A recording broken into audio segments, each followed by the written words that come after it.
यानंतर राजकीय आरोप प्रत्यारोपांचा सामना कसा रंगलाय बघा। एकनाथ शिंदेंचा टांगापलटी करू असं खुलं आव्हान देणारे भाजपचे मंत्री गणेश नाईक यांनी निवडणुकीच्या वेळी हे आव्हान दिलं, पण निवडणूक संपल्यानंतर काहीसे मवाळ झाले। पण नाईक पुन्हा एकदा आक्रमक झाले। त्यांनी पुन्हा एकनाथ शिंदेंना डिवचलंय। त्याला शिंदेंच्या शिवसेनेनं सुद्धा उत्तर दिल्यानं शिंदे नाईक वादाचा नवा अंक सुरू झालाय का, अशी चर्चा राजकीय वर्तुळात सुरू झाली आहे। गणेश नाईकांनी शिंदेंना पुन्हा डिवचलं। किल्ले कोणाचे नाहीत आणि भारतीय जनता पक्षाने आता परवानगी दिली ना, त्यांचे नामनिशाण साफ करतात। नाईक आणि शिंदे वादाचा नवा अंक। ठाण्याला, कल्याणला, इव्हन उल्हासनगरला सुद्धा भारतीय जनता पक्षाच्या कार्यकर्त्यांची परवड झाली। शिवसेनेचाही नाईकांवर पलटवार। वारंवार चॅलेंज करायचा जर प्रयत्न केला तर आम्ही पण शांत बसणार नाही, एवढं त्यांनी ध्यानात घ्यावं। महापालिका निवडणुकीदरम्यान राज्याचे वनमंत्री गणेश नाईकांनी राज्याचे उपमुख्यमंत्री एकनाथ शिंदेविरोधात आक्रमक पवित्रा घेतला। पालिका निवडणुकीच्या निकालानंतर गणेश नाईक आणि शिवसेनेतला हा वाद शमला असं वाटत असताना पुन्हा एकदा या वादाचा भडका उडालाय। किल्ले कोणाचे नाहीत आणि भारतीय जनता पक्षाने आता परवानगी दिली ना, त्यांचे नामनिशाण साफ करून टाकावं, हे मी आजपर्यंत बोलतो। पण काय, आम्ही भारतीय जनता पक्ष शिस्तीचा पक्ष आहे म्हणून आम्ही ते आदेश मानतो। काय बोललो मी? आम्ही आदेश मानतो। मनाला नाही न पटताना हे कार्यकर्त्यांनी सण केलेले पक्षाकरता, पक्षाच्या नेतृत्वाच्या आदेशाकरता, असं माझं मत आहे। आणि ते आता हे मी बोलतो याचं ट्रान्सलेशन हिंदी इंग्लिश मध्ये सगळीकडे होऊन जातं। महापालिका निवडणुकीत ठाणे आणि कल्याणमध्ये भाजप शिवसेनेनं युती केली, पण त्यावरून गणेश नाईकांनी एक प्रकारे नाराजीच व्यक्त केली आहे। ठाण्याला, कल्याणला, इव्हन उल्हासनगरला सुद्धा भारतीय जनता पक्षाच्या कार्यकर्त्यांची परवड झाली। आणि हे माझ्यासारख्याने कोण बोलणार आहे?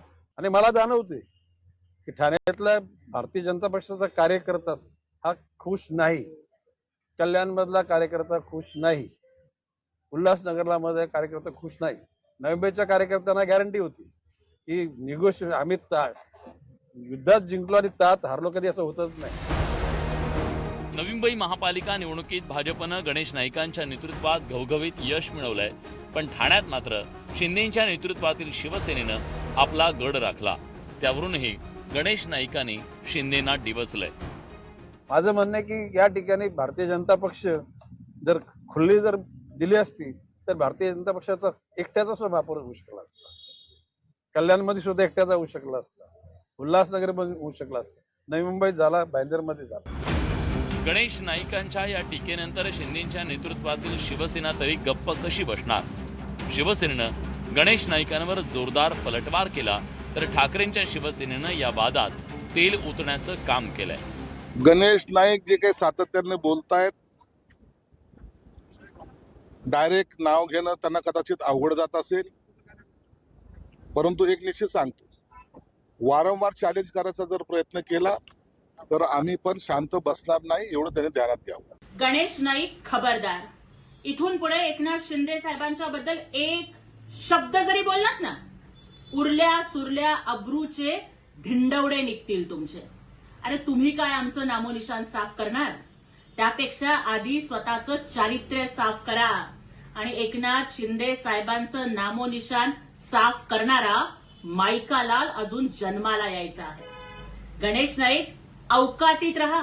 मी गणेश नाईकांच्या भूमिकेशी सहमत आहे। गणेश नाईक गेल्या सातत्यानं काही दिवस या विषयावरती भूमिका मांडतायत आणि ती भूमिका अमान्य करता येणार नाही। महापालिका निवडणुकीदरम्यानही गणेश नाईकांनी शिवसेनेला लक्ष करत थेट इशारा दिला होता, त्यामुळे ठाणे जिल्ह्यातलं राजकारण ढवळून निघालं। एकनाथ शिंदेच्या विषयी माझं काही दुमत नाही। आता एकनाथ शिंदे काय बोलतात, एकनाथ शिंदेला हलक्यात घेऊ नका, टांगा पलटी घोडे फरार। पण गणेश नाईकला तू हलक्यात घेतला ना, तर भाजपने जर परवानगी दिली ना तर एकनाथ शिंदेचा टांगा पण पलटी करेन आणि घोडे पण बेपत्ता करून टाकेन, फरार नाही, बेपत्ता करून टाकेन। भाजपनं नवी मुंबई महापालिका निवडणूक स्वबळावर लढली। शिंदेंच्या शिवसेनेला दूर ठेवण्याची गणेश नाईकांची खेळी यशस्वी ठरली। पण ठाणे आणि कल्याण डोंबिवलीत भाजप आणि शिवसेना युती म्हणून निवडणुकीला सामोरे गेले. या दोन्ही ठिकाणी शिवसेनेचा महापौर होणार आहे. या पार्श्वभूमीवर पुन्हा एकदा नाईक विरुद्ध शिंदे वादाची ठिणगी पडली आहे. नरेश बोबाटेसह ब्युरो रिपोर्ट, न्यूज 18 मराठी.